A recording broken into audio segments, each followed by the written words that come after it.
in these countries it's difficult, because in Zimbabwe, when I ask people at the beginning of a podcast, what can we talk about? They all tell me, please don't ask anything about the government. So it could be that one day some of these governments say Bitcoin is banned and everybody gets prosecuted who's used it. And we are going to look out for these people now. We don't know how this will end, because basically it's a fight for freedom against these governments, dictators, and sort of things. I'm always a little bit insecure, like about posting things. Usually I tweet them when I'm out of the country again, but that doesn't work all the time. And so I think many of these countries have better things to do. They still don't get what we are doing, which I think is good. And that's also the reason why I have this sense of I need to work fast and faster, because as long as they don't get it and they are not interested in it, they won't do anything to me or to the other people. And to the others, I always say, please stay anonymous or pseudonymous. You don't know what your country is going to do about Bitcoin. And I always say, for me, Bitcoin is a defense tool. Cryptography is a defense, so they can't touch me in a way, or they can't take away things from me. But this is a fight we need to fight. And it's a fight for the good thing, and that's, I think, what many people don't understand, who believe that Bitcoin is something bad, only criminals use Bitcoin, Yes, criminals also use Bitcoin. That's the characteristic of an open network. A permissionless open network is there, so everybody can use it. But I think the bigger amount of people are good, and they should be able to use a tool like that too. And that's why I'm so into education about Bitcoin and trying to onboard people. We have a lot of scams here too, but I think in African countries it's on another level. Everybody knows someone who has been scammed or has been scammed himself. And so you gotta start really very low with education and tell them, no, it's like the internet, it's a technology. There's this saying, how can I join Bitcoin? And I say all the time, you can't join it. You also can't join the internet, And then they understand. And if I speak about the unique properties that Bitcoin has, also in comparison to other coins, they immediately understand the use case for them, because there can't be an inflation in Bitcoin because it's only 21 million ever.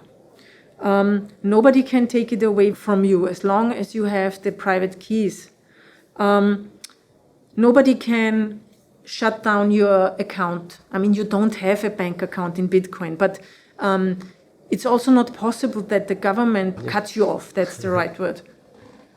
And they understand that immediately, because they have such a long history of being defrauded from their own governments or from the colonialists, And there's also distrust against the internet. This has been there, and they also don't trust. I've heard that once in an interview I did with Alakanani Itirileng, who is a Bitcoiner in Botswana, and she said to me, we also don't trust the things that come from the white people. And I said, I understand that. Yeah, I really understand. Yeah. But we don't know if Satoshi is black or white. Exactly. We don't know who Satoshi was. So, yeah. So Bitcoin is for everyone. And as soon as they understand that, they are very open to it. And I think there's also one aspect that most people don't think about when they think about Bitcoin, is that it will also allow millions of people to earn money. You can work over the internet and earn Bitcoin. And that's fantastic, because you can be in an African country somewhere in the middle of nowhere. You just need internet, a computer. You can work and earn Satoshis from the global space, basically. Yeah. And that will change the world, I believe. Yes, the situation is, of course, more difficult than here, because you have, for instance, power cuts every day. So electricity goes out, and your mobile phone is not working anymore, you don't have internet, internet is very expensive. A lot of people only have so-called bundles. So you don't buy internet access to access the internet, you buy a WhatsApp bundle, for instance. So you only have WhatsApp on your phone, nothing else. Many people use mobile money, which is basically mobile points that you use as money. And you can send it with an old Nokia phone, you know, where you only use text.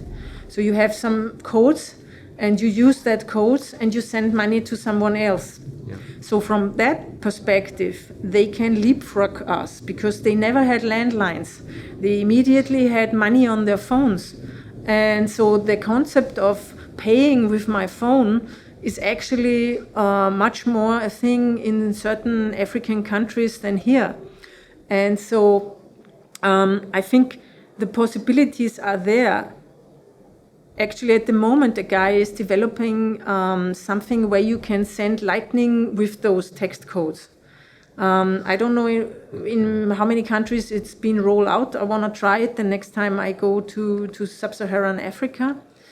And there are more and more tools that are coming in the next months and years to make it much easier. Because one thing where you're also right is self-custody of Bitcoin is the best way to custody, to hold your own keys. But that's in difficult circumstances, like in a township, for instance, not so easy because people steal. It's very dangerous there. And so to keep your seed private can be costly in a way, because here we buy a hardware wallet or something like that, and we search for a place to hide it. But for many people, that's very complicated, and that's the reason why they are all on exchanges and have their Bitcoin there. But there will be new tools like Fedi, the wallet that's building on the Fedimint protocol, which is much easier to use, also lowers the skill set you need to use Bitcoin. And to be honest, if you have like a smartphone, many people have smartphones in African countries. It's not that nobody has them. Then Starlink might be coming next year to Africa. So then suddenly everybody might be connected there to internet faster than we are here. And so there are a lot of possibilities, and it will be getting easier and easier.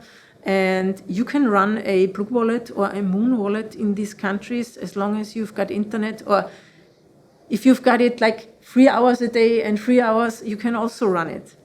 I mean, Bitcoin on-chain, you don't even need to have your wallet open, yeah? So, and it works. It's all a question of how fast is the technology being adopted, how fast is it built. I mean, we didn't send videos, like 3 gigabytes of videos 20 years ago over the internet.